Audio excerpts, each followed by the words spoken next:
It was a cold night on Earth's edge, far from the cities, far from the lights. Farmer John lived alone in his small wooden house surrounded by endless fields of corn. The wind howled and the sky was full of dark clouds. John sat by his fire sipping coffee when a strange sound shook the air. Not thunder, not wind, but something heavy falling from above.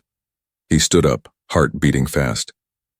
The noise came again, a sharp crash from the far corner of his field. The dogs began barking wildly. John grabbed his flashlight and his old shotgun. Probably just another meteor, he muttered, though deep down he knew this one felt different. As he walked through the tall corn, the smell hit him first, thick, sharp, and strange. It wasn't smoke. It wasn't fire. It was something alive. The light from his flashlight flickered against the wet stalks as the mist grew thicker. The dogs whined and refused to go farther. John stopped, his breath turning white in the cold. Then he saw it. A small figure lay half buried in the mud. It wasn't human, at least not fully. It had small arms and long thin fingers with pale blue skin, shining faintly like light under ice. Its hair was tangled and matted with dirt and the smell was unbearable. John gagged, covering his nose. But when the figure moved, trembling, weak and scared, his heart softened. It was a girl. An alien girl. She looked young, maybe 13 or 14 by human years. Her eyes opened slowly, glowing a deep bright blue that reflected the moonlight. She tried to speak, but the sound that came out wasn't a language he knew, more like soft humming mixed with broken whispers. John lowered his gun. "Hey, it's all right," he said softly. "I'm not going to hurt you."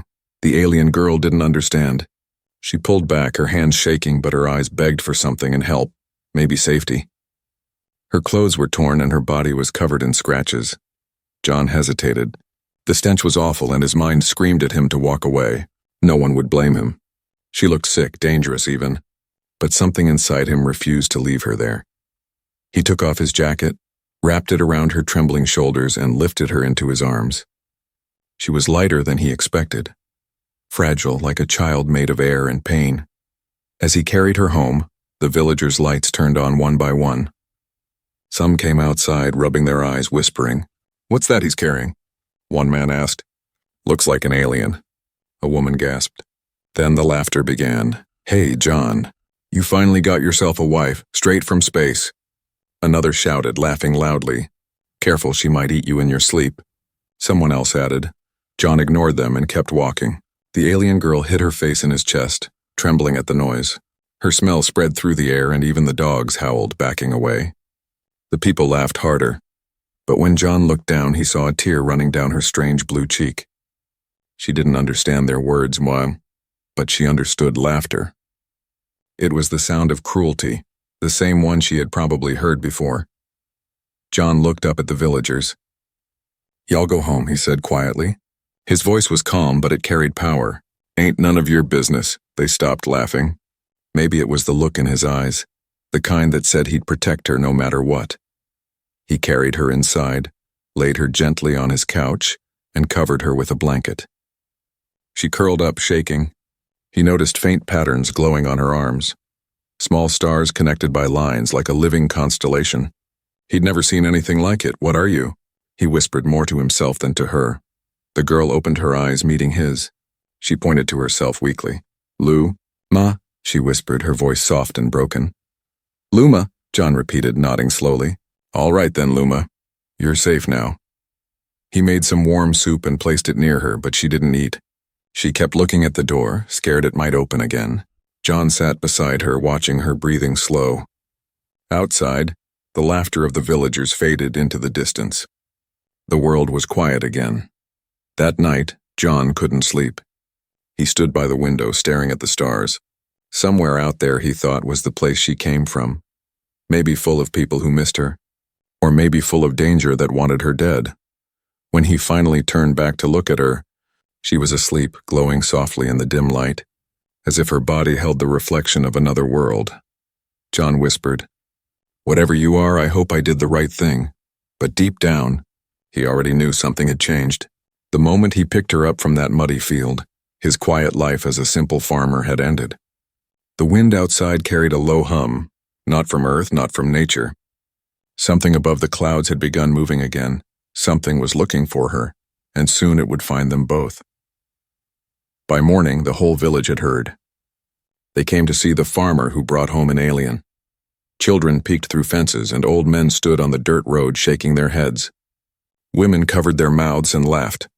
John ignored them as he poured water for the animals. He was used to gossip, but this was different.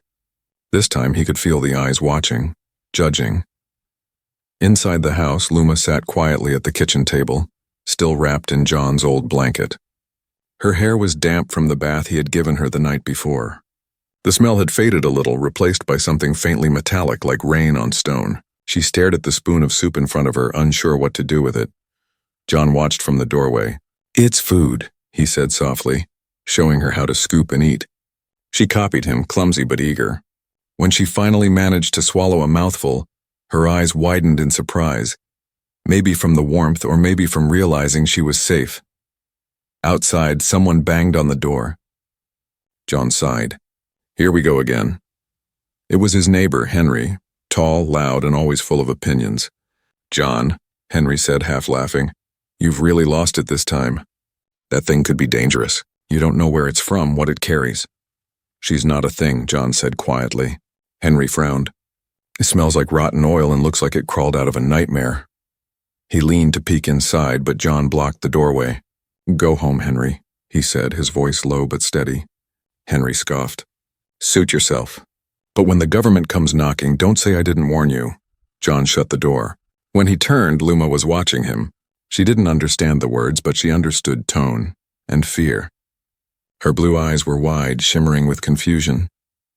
"It's all right," John said, forcing a smile. "They just talk too much." Later that evening, he found her in the barn, kneeling in the dirt. The sun had dipped low, painting the world gold. She traced strange shapes on the ground with her finger, glowing lines that connected like stars in the sky. John froze, watching. "What is that?" he asked. Luma looked up, startled. The glowing symbols faded quickly, as if afraid of being seen. She shook her head and touched her chest, whispering something that sounded like home. Then she pointed to the sky. John followed her finger. The clouds above were turning dark again. A cold shiver ran through him. He walked closer. "Are you lost, Luma?" She looked at him, not understanding the words, but her expression said everything. "Yes." John sat beside her in the hay. "You know, you're not the only one folks laugh at around here." She tilted her head, curious. He chuckled softly. "When my wife left, they laughed too. Said no woman could live with a man who only talks to cows." He smiled sadly. "Guess they were right." For a moment, silence filled the barn, and warm and quiet. Luma reached out and touched his hand. Her skin was cold, but the gesture was pure, a thank you without words. That night, John couldn't sleep again. He heard noises, soft beeps like distant machinery. When he looked out the window, he saw faint lights moving across the sky. Not stars, not planes. They moved in patterns, scanning, searching. Luma appeared behind him silently, her eyes glowing brighter than before. She looked terrified. She grabbed his arm and pointed at the lights, whispering something that sounded like hunters. John didn't understand, but her fear told him enough. Whoever those lights belonged to, and they were not friends. He went to the barn, preparing a hiding place. "If anyone comes, you stay quiet here," he told her, covering a small corner behind hay bales. She didn't understand the words, but she understood his face and nodded. When he came back inside, he noticed something strange. The marks on her arms were shining again. Not just blue this time, but white like lightning veins under her skin. It pulsed softly, matching her heartbeat. "Does it hurt?" he asked. She shook her head but looked scared. Then she took his hand and pressed it to her arm. The light dimmed instantly.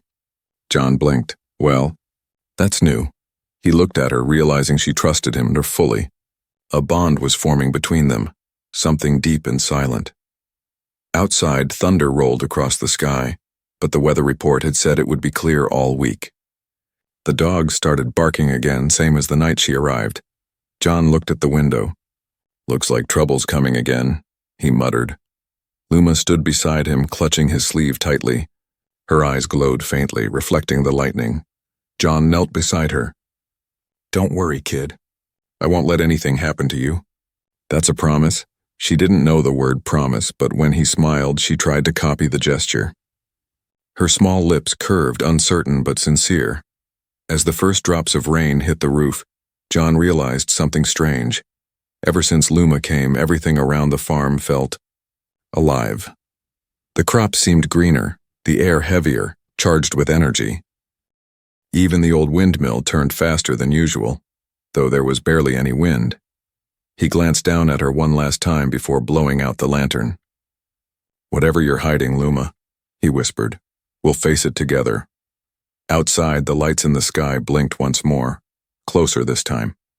And deep in the cornfield, something metallic shifted quietly under the soil. The next few days passed in uneasy peace. Luma stayed mostly inside, quiet and watchful. John tried to act normal, feeding the animals, fixing the fence, checking the crops, but he felt it. Something invisible hovered over the farm like a heavy shadow. The air smelled different. The nights were colder. Even the dogs refused to leave the porch after sunset. One night, John woke up suddenly. The clock showed 2:47 a.m. He didn't know what woke him until he heard it again. A faint humming like a swarm of bees far away. He stepped to the window. In the distance, lights moved silently across the field, small silver orbs floating just above the corn. They glowed faintly blue, scanning in long, slow lines. Drones. John's breath caught. His heart pounded in his chest. He grabbed his flashlight and ran to the barn. "Luma!" he whispered sharply. She was already awake, sitting in the corner, trembling. Her skin glowed softly, the markings on her arms pulsing fast. When she saw the lights through the cracks in the barn wall, she gasped. A sharp, broken sound that didn't belong to this world. "Shh," John said, kneeling beside her. It's okay, but it wasn't okay. Outside, one of the drones stopped moving. It turned directly toward the barn. A thin blue beam swept across the ground like a flashlight searching for prey. John felt her fingers grab his wrist tightly, shaking. She whispered something over and over again, the same word, low and trembling. Cora. He didn't know what it meant, but it chilled him to the bone. The beam touched the barn's door. The wood glowed faintly, lines of light crawling across it like cracks. Then silence. The drone hovered there as if listening. John grabbed a shovel and motioned for Luma to stay quiet. The air grew thick, every sound magnified. The beating of his heart, her trembling breath. For a long minute, nothing happened. Then, without warning, the drone blinked red once and shot upward into the clouds, vanishing like a bullet. John exhaled slowly. Luma was still shaking. He placed a hand on her shoulder. "They were looking for you, weren't they?" he asked softly. She stared at him, her glowing eyes full of fear and guilt. Then she nodded. John sat back against the haystack, rubbing his face. "All right," he said finally. "If they're looking for you, they'll come again. So we'll be ready." She looked at him in confusion. He tapped his chest and said, "John," then pointed to her. "Luma." He smiled, placing his palm over his heart. "Friends?" Something in that word made her expression change. Slowly she placed her small hand over his. "And," she repeated, her voice soft but steady. It was the first human word she spoke clearly. The next morning, John worked fast. He moved barrels, hid supplies, and sealed the barn with metal sheets. Every few minutes he'd glance at the sky, always watching, waiting. Luma helped quietly, carrying tools and small wooden boards with surprising strength for her size. By afternoon, John found her sitting near the water pump, watching the reflection of the sky in the bucket. She dipped her fingers into the water and began to hum, a soft, haunting melody that made the surface shimmer faintly. The sound wasn't from this world. "Pretty tune," John said, walking closer. But as he did, he noticed the water was no longer still. It was swirling, forming shapes, glowing symbols like the ones on her arms. "Luma," he said carefully.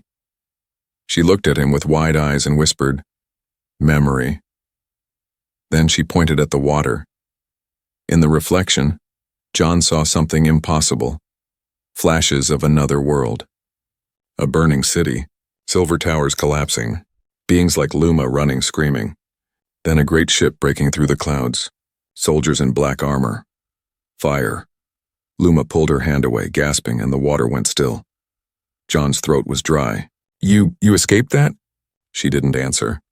Her eyes were full of pain. That night the storm returned, and violent and sudden. Thunder rolled over the hills and rain poured like a curtain. John secured the doors and windows, but the wind was fierce. Luma stood by the window, staring at the lightning with a strange calm. John walked up beside her. "You're not scared?" She shook her head. "Storm, home?" she said softly. "Home?" he repeated. She nodded. "Same. Sky." For a moment, John said nothing. He looked at her, small, glowing, fragile, yet somehow ancient, like she carried the memory of stars in her skin. He wondered how someone like her could end up here, on a quiet farm in a world so simple and small. Then she turned and looked straight into his eyes. "They come," she said. The thunder outside grew louder. John frowned. "Who?" Luma pointed toward the window. Her eyes glowed brighter, the light reflecting on the wet glass. "Hunters." John stepped closer and saw through the sheets of rain, silhouettes moving across the field. Not drones this time. Tall figures in dark suits walking slowly between the rows of corn. He froze. His stomach dropped. Luma backed away, pressing her hands to her chest, whispering in panic. John grabbed his shotgun and blew out the lantern. "Stay quiet," he whispered. The figures stopped near the barn. One raised a device, one a scanner, and a line of light swept across the house. John's finger tightened on the trigger. Luma grabbed his arm again and shook her head. "No, not fight, run." But there was nowhere to run. The wind howled louder. Lightning flashed again, and in that brief second, John saw their faces. They weren't human. Their eyes glowed red through helmets of black glass, and just before the next flash of lightning, Luma whispered one word, clear, full of sorrow. "Father." The storm raged like the sky itself was at war. Lightning split the heavens and thunder shook the farmhouse walls. John stood at the window, gripping his shotgun tightly, eyes fixed on the dark shapes moving between the corn rows. They were closer now, tall figures with armor that shimmered faintly under each flash of lightning. The rain didn't seem to touch them. They moved too smoothly, too precisely, their steps silent even in the mud. "Luma," John whispered, "get back." But she stood frozen near the window, staring at them with wide, glowing eyes. Her lips moved, whispering that same word again. "Father." John turned sharply. "What did you say?" She looked up at him, trembling. "No hurt," she whispered, shaking her head. "No fight." Before John could answer, the front door exploded inward. A blinding light filled the room, throwing him back onto the floor. The shotgun flew from his hands. The noise was deafening. He blinked through the smoke and saw 3 armored figures step inside. They were not soldiers from Earth. Their armor was sleek and metallic, their faces hidden behind dark visors that pulsed with faint red light. Strange symbols glowed across their chests, moving like liquid fire. One of them spoke in a deep, distorted voice. "Subject located. Energy signature confirmed." John crawled forward, coughing. "Get out of my house!" he yelled, grabbing a broken chair. He swung it toward the nearest intruder, but it shattered harmlessly against the armor. The alien soldier didn't even flinch. Luma screamed, a sharp, high sound that made the air tremble. The lights flickered violently and the walls shook as if the whole farmhouse was alive. The soldiers stumbled back, their visors flashing red warnings. "Containment breach detected," one shouted. Blue light burst from Luma's body, bright enough to turn night into day. The storm outside paused. Every drop of rain hung frozen in midair for a second. John covered his face, feeling the heat, the raw power radiating from her. "Luma," he shouted. "Stop! You'll kill yourself!" Her small body floated a few inches above the floor, her markings glowing like lightning veins. Her eyes turned white and her voice echoed in a strange dual tone. Part human, part something vast and ancient. "You will not take me again," she said, the words ringing with power. The lead soldier raised his weapon, but before he could fire, the air exploded. A shockwave blasted through the room, throwing him through the doorway and into the mud outside. John shielded himself as glass shattered and walls cracked. When the light finally dimmed, Luma collapsed to the floor, unconscious. Smoke filled the house. The 2 remaining soldiers backed away, retreating toward the field. One of them tapped his wrist. Requesting extraction. Hostile containment failed. Target exhibits Phase 7 energy. Their armor flashed once, and in an instant, they vanished, leaving only burned footprints in the wet earth. John dropped to his knees beside Luma. Hey, stay with me," he said, lifting her into his arms. She was burning hot, her skin glowing faintly. "You're okay. You're safe now." Her eyes fluttered open, weak and glassy. "Sorry," John, she whispered. Don't be, he said, his voice breaking. You just saved us both. He carried her to the couch, wrapping her in a blanket. The house was in ruins, windows shattered, furniture broken, and the air still humming with leftover energy. Outside, the rain had stopped completely. The world was silent, unnaturally still. John sat beside her, breathing hard. Who were they, Luma? He asked quietly. She stared at him, tears glowing on her cheeks. Not father, she said slowly, trying to find the words. Hunters. From home. Hunters?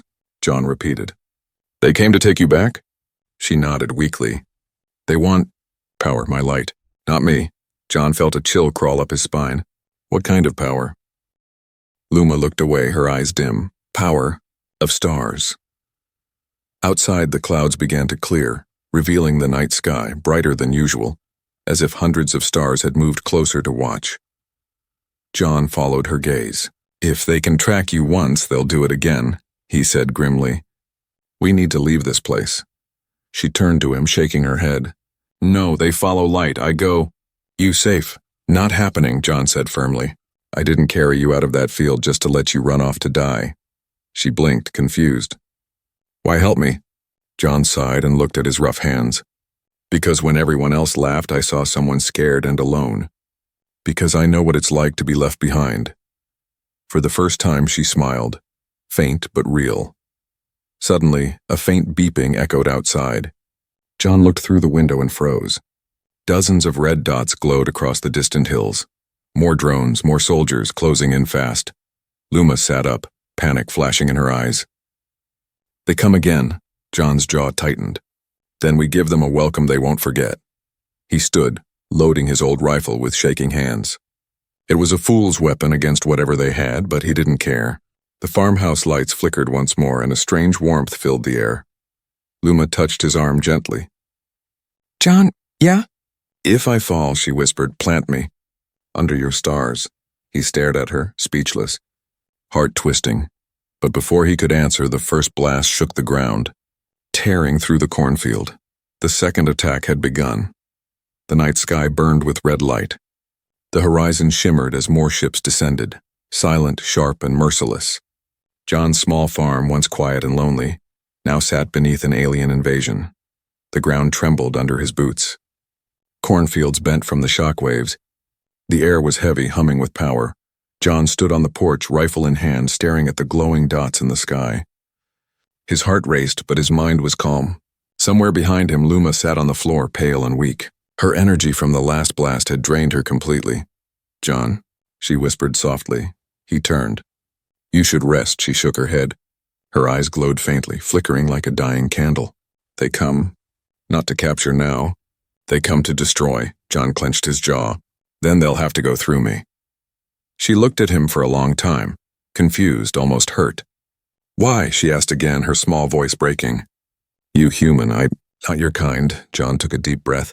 Because I've lost enough people in my life, he said quietly. I'm not losing you too. Lightning flashed again, but this time it wasn't from the storm. A large ship broke through the clouds, silver and glowing, its engines silent but powerful. It hovered above the field, casting a blinding beam of white light that swallowed the barn whole. John shielded his eyes. The sound was like 1,000 whispers mixed together, almost like voices. And then, silence. From that beam, figures descended slowly, surrounded by floating light. Unlike the armored hunters before, these ones carried no weapons. Their armor shimmered with gold instead of black, and their movements were gentle, almost respectful. Luma's breath caught. She tried to stand but fell back down, trembling. Not hunters, she said. Guardians? Guardians? John asked. She nodded weakly. My mother. Send them. Before John could respond, a tall figure stepped forward, feminine, graceful, her face hidden behind a glowing veil. The air around her seemed to hum with power. When she spoke, her voice was soft but filled with command. Luma of the Starborn line, she said, her words perfectly clear in John's mind, though he didn't understand the language. Your exile ends. You must come home. John blinked, confused. Exile? You mean she... Luma shook her head quickly. No home, she whispered. They lie. The figure's eyes turned toward John. For a moment he felt weightless and like the air had vanished from his lungs. Her voice entered his thoughts again. Human, you have sheltered what you do not understand. This child is no refugee. She is the key to our dominion. Return her to us and your world will be spared. John gritted his teeth. Spared from what? The sky answered. A low rumble spread across the clouds as a second fleet appeared. Black ships, massive and endless. The hunters were returning and they were not alone this time. The golden figure's tone darkened. You see? The darkness follows her. Give her up or both our species will burn. John looked at Luma. She was shaking, tears glowing as they rolled down her blue cheeks. If I go, she whispered, they fight. If I stay, they still fight. The sound of ships echoed closer, growing louder by the second. The golden soldiers raised glowing shields as streaks of red light rained down from the black fleet. Explosions tore through the fields, fire lighting up the night. John pulled Luma behind him, shielding her as debris fell. There has to be another way, he shouted.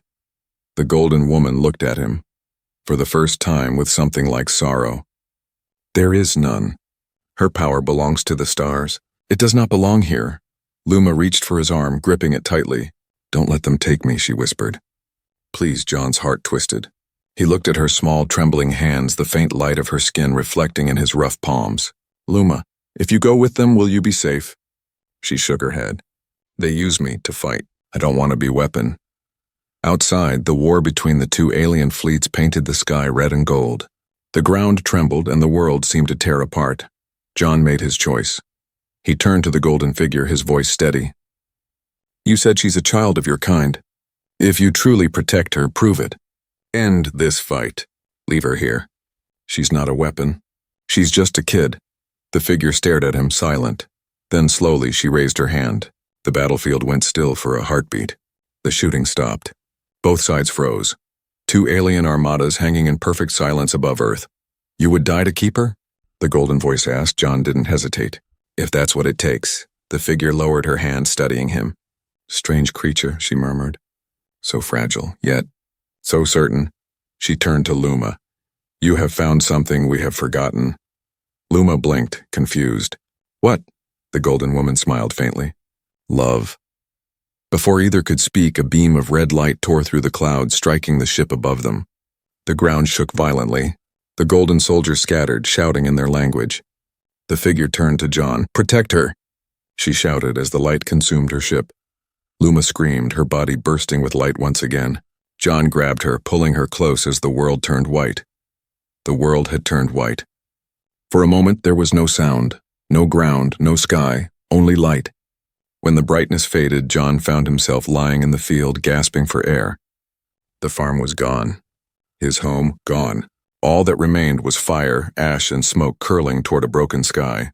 Above him, two alien fleets battled across the clouds, gold against black, light against darkness. Explosions painted the heavens in red and silver. The air trembled with the power of beings far beyond human understanding. John pushed himself up, coughing. Luma, he shouted, his voice cracking. He saw her, a small glowing figure kneeling in the center of the ruined field, her hair floating like strands of light. The symbols on her arms burned brighter than ever, swirling and expanding like galaxies. Around her the air shimmered, bending as if reality itself struggled to contain her power. He stumbled toward her. Luma, you have to stop this. She turned to him, her eyes glowing white. They will not stop, she said softly. Her voice was layered, not just hers but many, echoing together like a chorus of stars. They fight for my light. They will destroy your world to have it. John shook his head. Then run. We'll find a way to hide again. She looked at him sadly. No place to hide anymore. Another explosion ripped across the sky. A burning ship crashed into the ground not far away, shaking the earth. Pieces of alien metal rained down like falling stars. John reached her and fell to his knees. Please, there's gotta be another way. She reached out, placing her hand gently on his face. Her touch was warm, not the icy cold it had once been. There is a way, she whispered. But it costs everything. He grabbed her hand. No, whatever it is, we'll figure something else out. She smiled softly, glowing tears falling from her eyes. You taught me what love is, John, but love is not keeping. It's giving. Before he could stop her, she stood and stepped into the open field. The wind roared around her, lifting her hair, wrapping her in ribbons of light. The golden and black fleets above suddenly paused. Every ship, every weapon, as if they could feel what was coming. The ground began to hum beneath John's feet. The crops that had survived started glowing, pulsing with blue and white energy. The entire field came alive, breathing with her power. John's voice broke. "Luma, don't do this." She looked back at him one last time, smiling through her tears. "Home," she said softly, pointing to her heart, then to his. Here, the light expanded. The wind became a scream. From the heavens, both alien armadas fired at once, twin storms of energy colliding in the sky. But before their blasts could reach Earth, Luma raised her arms and screamed. The sound wasn't human. It was ancient, deep, full of sorrow and creation. The sky cracked open like glass, and light poured from her body, washing over everything.